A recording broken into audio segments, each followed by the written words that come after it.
পৃথিবীর সব সাপ মেরে ফেললে কি হবে একবার ভাবুন। প্রতি বছর সারা বিশ্বে সাপের চামড়ার কারণে প্রায় 1 লাখ মানুষ মারা যায়। বিশ্ব স্বাস্থ্য সংস্থার তথ্য এমনটাই বলছে। পৃথিবী থেকে সব সাপ চলে গেলে মানুষ স্বস্তি পেতে পারে। সম্ভবত প্রতি বছর প্রায় 1 লাখ মানুষের জীবন বাঁচানো হয়, কিন্তু সেটা কি সব দিক থেকে বিশ্বের জন্য ভালো হতো? বিশ্বের জীববৈচিত্র্যের দৃশ্যে এই প্রাণীটি কতটা গুরুত্বপূর্ণ? হঠাৎ করে বিলুপ্ত হওয়া কোনো প্রাণীর পক্ষেই সহজ নয়। পরিবেশ ও প্রকৃতির ব্যাপক পরিবর্তনের ফলে কিছু প্রাণী ধীরে ধীরে বিলুপ্ত হয়ে যায়। এছাড়া মহামারী বা চরম দুর্যোগের কারণে কিছু প্রাণীর দল বিলুপ্ত হয়ে যায়। কিন্তু সাপের ক্ষেত্রে এগুলো কোনো কাজে আসবে না, কারণ সাপ নিজেকে খুব ভালোভাবে আক্রমণ করতে পারে। পৃথিবীর সর্বত্রই সাপ দেখা যায়। সমুদ্র, পর্বত, সমতল, বন বা মরুভূমির সর্বত্রই সাপ বাস করে। তাই স্বাভাবিকভাবেই সাপ বিলুপ্ত হওয়ার সম্ভাবনা এখনো খুবই কম। তাই সাপকে বিলুপ্ত করার কাজটি মানুষকেই করতে হবে। তার মানে পৃথিবীর সাপকে পেতে হবে। আসলে আমি হত্যার কথা বলছি না, শুধু আলোচনার খাতিরে বলছি। কিভাবে সাপ বিলুপ্ত হতে পারে বলা সহজ, করা প্রায়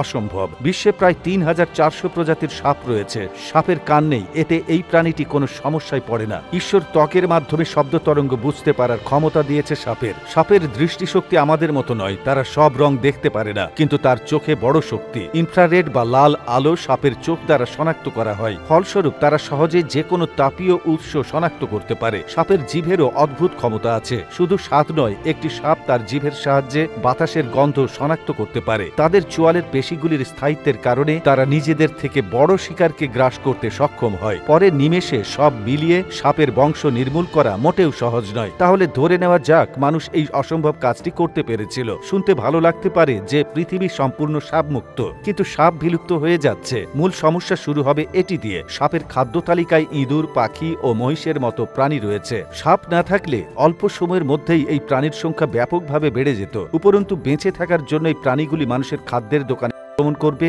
যেমন ফসলের ক্ষেত্রে এবং প্রাণী জগতে অপ্রশংসনীয় কিছু নেই। প্রতিটি প্রাণী এই পৃথিবীর জন্য সমান গুরুত্বপূর্ণ। এই ক্রমবর্ধমান প্রাণীর হাত থেকে খাদ্য বাঁচাতে হলে কীটনাশক ব্যবহার করতে হবে প্রচুর পরিমাণে। এতে মানুষের স্বাস্থ্য যেমন ঝুঁকির মধ্যে পড়বে, তেমনি পণ্যের দামও দ্রুত বাড়বে। ইঁদুরের সংখ্যা বেড়েছে এবং প্লেগের মতো মহামারী আবার পৃথিবীতে ফিরে আসতে পারে। শুধু প্লেগ নয়, বিশ্বজুড়ে নতুন মহামারী দেখা দিতে পারে। সাপকে বিদায় জানানোর পর আমাদের কেবল ইঁদুরের অত্যাচার থেকে নিজেকে বাঁচাতে হবে। হ্যামিলনের বাঁশিওয়ালার গল্পের কথক খুঁজে তো আর পাওয়া যাবে না। তাই ইঁদুর, মহিষ বা পাখির মতো প্রাণীদের প্রজনন নিয়ন্ত্রণে কাজ করতে হবে বিজ্ঞানীদের। খাদ্য শৃঙ্খলে সাপ শীর্ষে নেই। শূকর, তোতা ও ঈগলের মতো পাখিরা খাবারের জন্য সরাসরি সাপের উপর নির্ভরশীল। সাপ না থাকলে খাদ্য সংকটে পড়বে এসব প্রাণী, যার প্রভাব খাদ্য শৃঙ্খলের অতি উচ্চ স্তরে ছড়িয়ে পড়বে। অনেক প্রজাতির প্রাণী বিলুপ্তের মুখে পড়বে। মানুষ কিছু বিষয়ে সরাসরি সাপের উপর নির্ভরশীল। এটি সাপের বিষের ওষুধ তৈরিতে ব্যবহৃত হয়। ডায়াবেটিস এবং ক্যান্সারের মতো